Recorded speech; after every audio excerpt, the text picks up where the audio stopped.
What's going on, everybody, and welcome back to Comic Breakdown. In this video, we are jumping into X-Men Red's Judgment Day tie-in, issue number 7. This story is going to continue exactly where the last one had left off. It was Magneto versus Uranos. God versus God. And with Magneto having a hole in his chest, with the help of Tony Stark, they were able to hack the Eternal weapons, turn them against Uranos, being hit with a blast that was powerful enough to take him down. This is the aftermath. This is the death of Magneto. Now, make sure you guys have subscribed to the channel, make sure you like this video, and with that being said, let's dive into this breakdown. Alright guys, we are picking up directly after the battle. Uranos is smoldering, and off to the side, we have Storm and we have Magneto.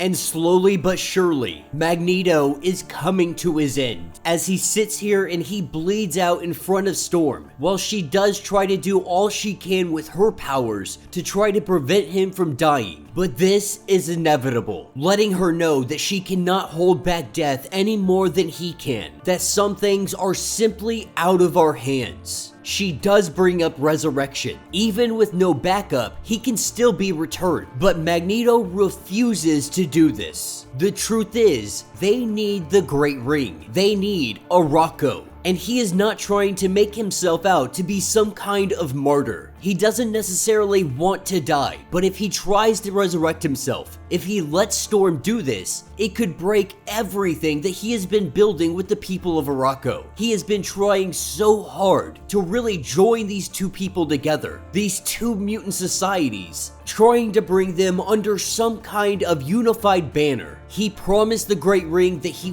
would not resurrect himself, and he is going to stick by that. But he lets her know that you have to watch Charles, because right now Charles is alone. Krakoa is started with 3 people: Magneto, Xavier, and Moira. Moira has turned against them. Magneto abandoned his post, and so the only thing Charles is left with is his dream. Now, Magneto, he very much supports Charles's dream. He knows that they all need to stand together, that the undesirables of humanity, of mutant kind, they will be tried and they will be tested. Without unification, they will all fall. And Charles Xavier has always dreamed of having the world understand that mutant kind, the undesirables, they have value. For Magneto, his dream, it was so much more simple. It was to assure the safety of all mutant kind, regardless of what humanity thought about them. Krakoa was that compromise, a shared dream. And now with Magneto gone and Moira out of the picture, he fears that there will come a day that if they live, he fears this day may very well be soon, that their enemies will strike, and Charles may feel forced in the event to act, to do something. He will feel that he has no other choice but to act in the face of what is coming. And on that day, he may very well make a martyr of every single mutant, telling her that she must be wary of good men, because what will they not do to show that they are in fact good? And so he says to watch him. This is where Magneto begins to fade into the darkness, with Aurora holding him in her arms, tears streaming down the both of their faces. It doesn't take long, but Magneto is dead. And that is what is going to take us over to Arakko Prime. Those that remain of the Great Ring now stand here and they discuss. They talk about what comes next. As the members stand here, we see a very familiar face. We have Isca The Unbeaten, and we have Lotus Logos, who he is not very fond of her at all. In fact, she killed one of the members of the Great Ring directly in front of him. Now, Lotus would really love to just punish her for what she has done, for her betrayal of the Great Ring. The problem is, there is no precedent ever set to really punish her for. This has never happened. There has never been a member of the Great Ring that killed another member during a time of war, even going as far as saying Tarn the Uncanny uncaring wouldn't do something so blatant. The problem is, there is no law, there is no history. This shows some kind of punishment that shows this is not allowed. But she's not getting off of this scot-free. As they sit here and they converse with one another, from behind, we have the Night Seats and the Regent showing up. And Storm is letting Isca know that everybody is going to be judged. That right now there is a Celestial that is judging all of Earth. Not just Earth, but Arakko as well. Everyone is getting their time. Isca the Unbeaten, she is not concerned about this. And that is because she cannot fail. She cannot lose. Lotus, he is more concerned about the Night Seats. The Night Seats never show their face in the daylight. And so there is a very reasonable concern on why they are here. Because traditionally, they make themselves known when night has fallen. The last time that they had been dissolved by Genesis, they did so because the Night Seats were making themselves too known. They were interfering too much with the Great Ring. And so Aura and Genesis, they dissolved the Night Seats. But the Great Circle has been left unchecked for quite some time. That is why they are here today. They are really here for Isca the Unbeaten. None of them have the ability to challenge her in combat. Every single one of them have lost against her. And that's because she can't lose. She never loses. Even going as far as saying that all of them draw breath because she stayed her hand. She chose to show mercy. And so every one of them should be thankful that they are even breathing. And so even knowing that you would lose, would all of you challenge me right here, right now? That is when the lightning cracks down. And Storm lets her know that we would fight you, regardless of your mutant abilities, regardless of you not being able to lose. All of the others chime in, letting her know that we will challenge you. The Great Ring will always stand against you, because we are not afraid of death. That is not the Iraqi way. But this fight, it is never going to happen, because there is no battle between Isca and the Great Ring. The battle is between Isca and the Night Seats. That is where the Fisher King steps into play.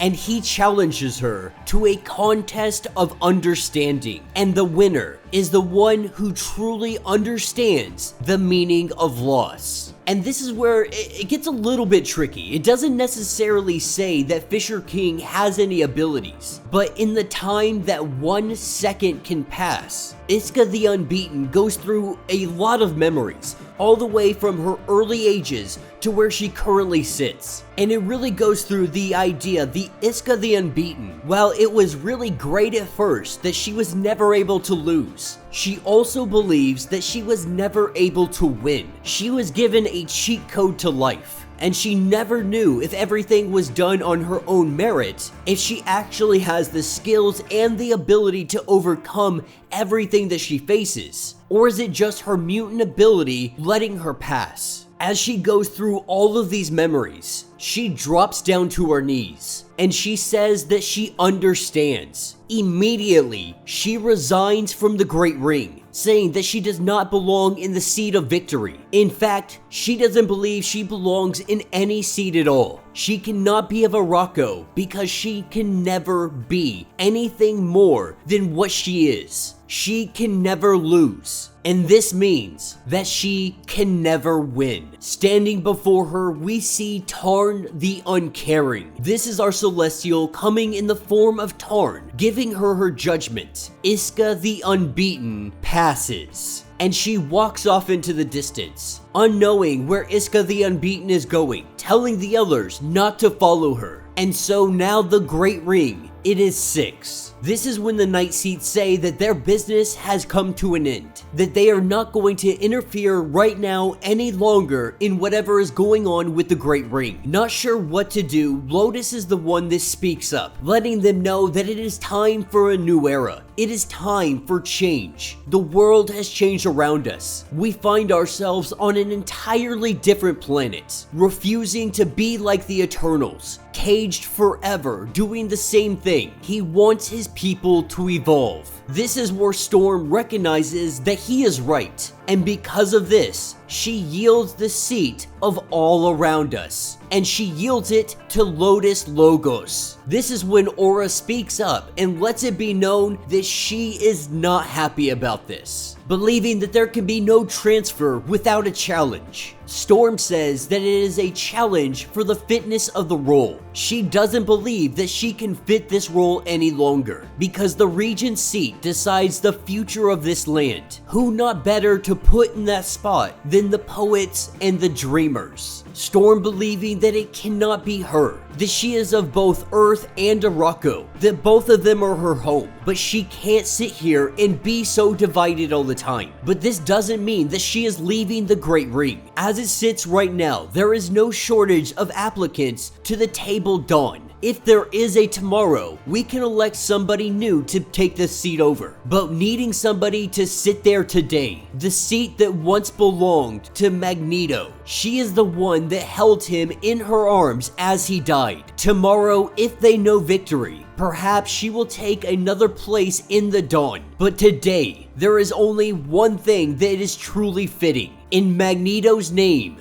Aurora of the Storm, she claims the seat of loss. This is when we are taken over to Sword Station number 2, The Keep. We have WizKid and Cable. They have been doing some investigation. They have been trying to figure out what is going on with Abigail Brand. Now recently, we saw Abigail Brand taken out on Arakko. She got resurrected by Charles Xavier. We don't know if Charles decided to peep into her mind and find out any information, but what we do know is that Cable and WizKid have been on to her. They have been trying to figure out what she is doing and what she has been up to. When it comes to mutant resurrection, there is a little bit of a gap from the last time that you were backed up. If Abigail Brand decided that she wanted to maybe keep a diary, keep some kind of log in case there's things that she wants to remember when she does come back if she does die. And so while WizKid does his thing, as soon as Abigail Brand goes to access all of these files, this is when they are privy to everything she has been hiding, everything that she has been keeping secret. Even WizKid is absolutely blown away. Cable's reaction to reading all of this information, he loads around into the chamber of his gun, and he is livid. And that will be the end of this issue. So let me know what you guys think down in the comments. It is official. Magneto is dead. Now, remember, there is still Scarlet Witch's heaven, so there is always the possibility that he may come back at some point in time. But at least for this foreseeable future, Magneto is out of the picture. If they do decide to resurrect him, it has to be in the most worst circumstances. More than likely, when they face off against Nimrod, we are gonna see the return of Magneto. But right now, they need the people of Arakko. If he did decide to resurrect himself, to back himself up, that would have been of the most dangerous things. Because then the Great Ring, they would have turned against Storm. They would have turned against all of Krakoa. While Lotus Logos definitely wants to bring in a new era, and they might even bring in the idea of resurrection to the table. But as it stands, their laws, their traditions are very strict. Resurrection or not resurrecting himself, that was Magneto's promise to the Great Ring when he was brought on board. Being a man of his word, he didn't let Storm do anything to save him. There was always the possibility that Charles backed him up anyway. But we're gonna have to see how this plays out. And our interaction with the Fisher King and Isca The Unbeaten, I still gotta know more about the Fisher King, because I don't really understand what he is. Because within 1 second, he had Isca The Unbeaten dropping to her knees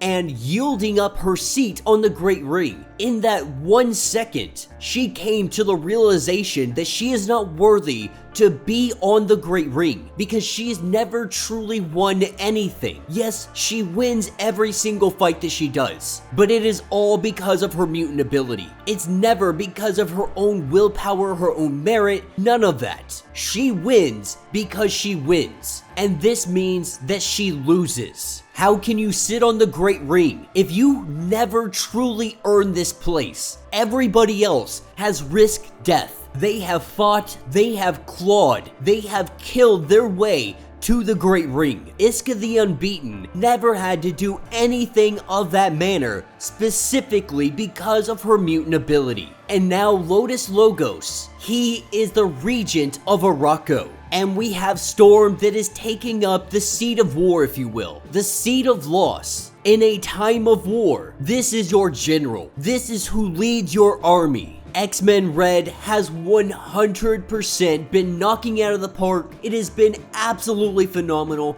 every single freaking issue, and this one is no exception. So let me know your thoughts, let me know your theories. If you would like to get caught up on everything going on with Judgment Day, be sure to check out the link in my description as well as the top of this video. It is going to get you completely caught up on everything going on with this event. If you would like to support the channel, you can always do so by joining the channel membership, much like Patreon, having 5 different tiers from $1 to $50, loyalty badges to getting free comics every single month. Not only does it help out the channel tremendously, but you are also getting tons of perks in the process. Now, if you can't do that, do me a favor, subscribe to the channel, like this video, hit that notification bell, and with that being said, until the next breakdown.